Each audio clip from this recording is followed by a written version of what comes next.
या राजीनाम्यामध्ये जे आहेत ते अनेक दिवसांपासून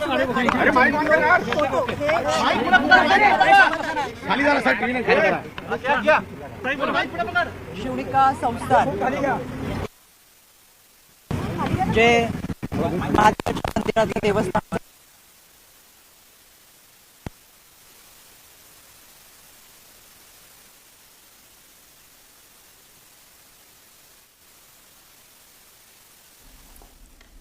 या ट्रस्टवर होते आणि या ट्रस्टवर मी जेव्हा होते त्याच्यानंतर मी आयोगाचे अध्यक्ष झाले आणि मला सुरुवातीला हे सांगायचं आहे या ट्रस्टचा कार्यकाळ हा 8 ऑगस्ट 2025 रोजी संपलेला आहे। खरं तर समाजामध्ये आपण आयुष्य जगत असताना कोणाला ना कोणाला गुरु मानत असतो। खरात पती पत्नीला माझ्या परिवाराने गुरु मानलं, आम्ही गुरु मानलं आणि काही वेळा तिथं होत असलेल्या कार्यक्रम गुरुपौर्णिमेचा असेल, या कार्यक्रमाच्या निमित्तानं विद्यार्थ्यांच्या साहित्य वाटपाचा असेल, या निमित्तानं आम्ही उपस्थित राहत होतो। यामध्ये आणि त्यानिमित्तानं संपूर्ण कुटुंब आम्ही त्या कार्यक्रमात उपस्थित राहत होतो।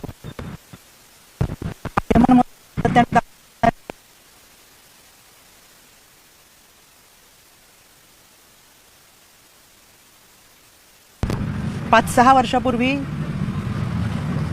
ज्यावेळेस आपण ज्या लोकांच्या संपर्कात असतो ते 5-6 वर्षानंतर एखाद्याचं कृत्य, एखाद्याची वैयक्तिक वागणूक, त्याचं वैयक्तिक आयुष्य याच्याबाबत सूत्रम कल्पना नसते। आज आपण ज्यांच्या बरोबर आहोत, जे आपल्या बरोबर आहेत, ते उद्या पुढे जाऊन कसं वागणार आहेत ही कल्पना आपल्या कोणाला नसते।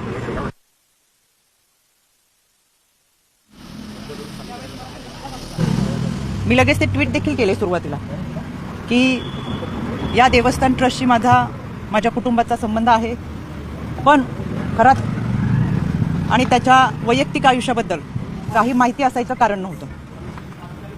यामध्ये पोलिसांनी खोलवर निष्पक्षपणे तपास करावा हे मी परवाच सांगितलेलं आहे। त्याच्यासाठी आज मी पोलीस महासंचालक यांची भेट घेतली, त्यांना देखील या तपासाबाबतचं पत्र दिले जे मी तुम्हाला माध्यमातून सुद्धा दिले। त्यानंतर मी राज्याचे मुख्यमंत्री आदरणीय देवेंद्रजी फडणवीस साहेब यांची भेट घेतली, त्यांनाही ते पत्र दिले, ते मी तुम्हाला माध्यमातून दिलेले। मी आता आदरणीय सुनेत्रा वहिनी, राष्ट्रवादी काँग्रेस पक्षाच्या आमच्या राष्ट्रीय अध्यक्ष, आमच्या नेत्या यांची भेट घेतली आणि एकंदर हा सगळा घटनेचा तपास हा पारदर्शकपणे व्हावा, निष्पक्षपणे व्हावा यासाठीची मागणी केली। यामध्ये आपण काही लोकांवर विश्वास ठेवतो, एक आध्यात्मिक श्रद्धा आपली असते, एक आध्यात्मिक भावना असते।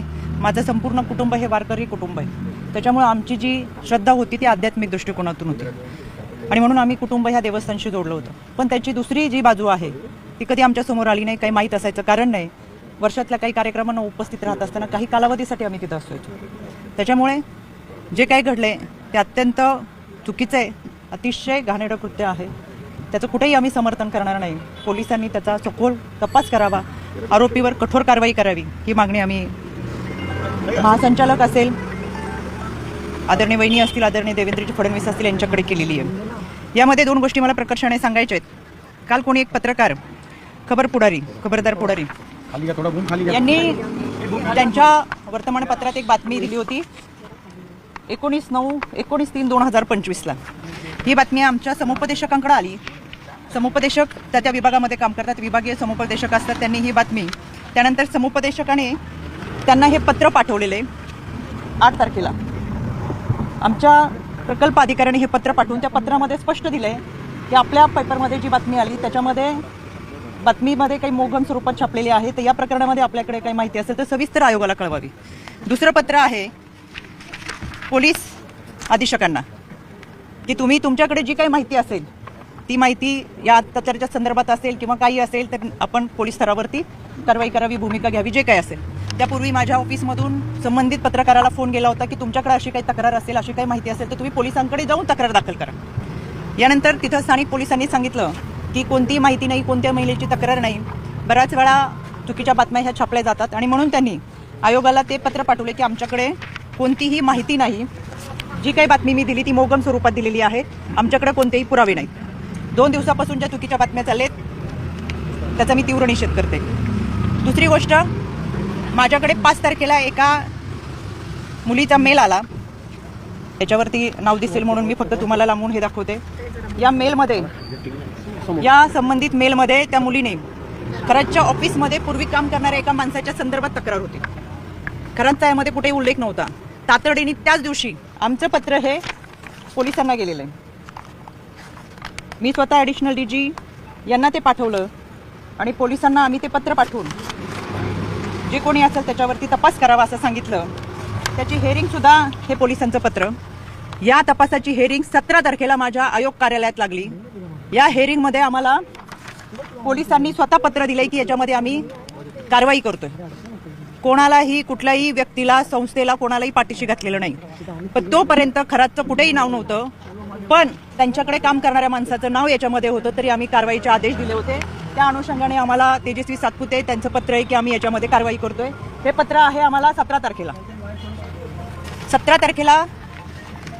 यामध्ये जी तक्रार होती ती एका महिलेची कार्यालयामध्ये पूर्वी काम करणाऱ्या एका मुलाच्या संदर्भात होती. त्याच्यामुळे मला आवर्जून सांगायचं आहे की अशा पद्धतीने जे काही गोष्टी 2 दिवस चालू आहेत, चुकीच्या बातम्या चालू आहेत, एखादी व्यक्ती पुढे जाऊन कशी वागती, त्याचं कृत्य, वैयक्तिक आयुष्य आपल्याला कोणाला माहीत नसतं.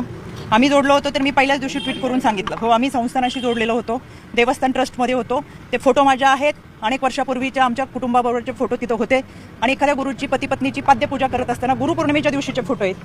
विशेष म्हणजे अनेक लोकांचे फोटो याच्यामध्ये आहेत. पण केवळ महिला म्हणून ज्या पद्धतीचं सॉफ्ट टार्गेट गेल्या 2 दिवसामध्ये करतात ते अत्यंत चुकीचं आहे.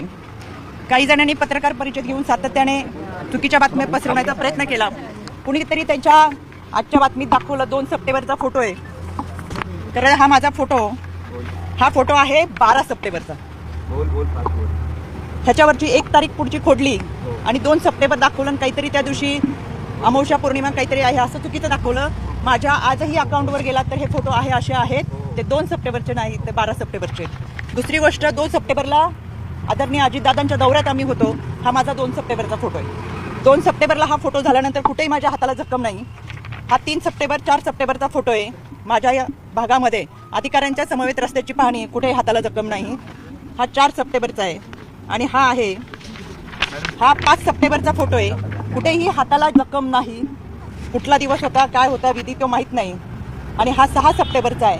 कोणतीही हाताला जखम नाही. कायद्याच्या चौकटीतून ह्या सगळ्यांना आम्ही नोटिसा पाठवूच.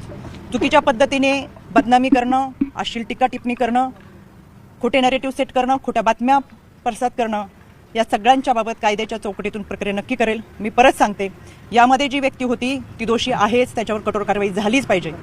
आपल्याला कोणत्याही व्यक्तीच्या वैयक्तिक आयुष्याबद्दल काही माहिती असायचं कारण नाही. आणि आज आपण ज्यांच्याबरोबर आहे ते पुढे जाऊन 4 वर्षांनी, 5 वर्षांनी काय करणार आहेत हे याची कल्पना आपल्याला नसते. त्याच्यामुळे या व्यक्तीवर कठोर कारवाई व्हावीच ही मागणी मी आज केलेली आहे. आणि या सगळ्या गोष्टींचा निष्पक्षपणे तपास व्हावा.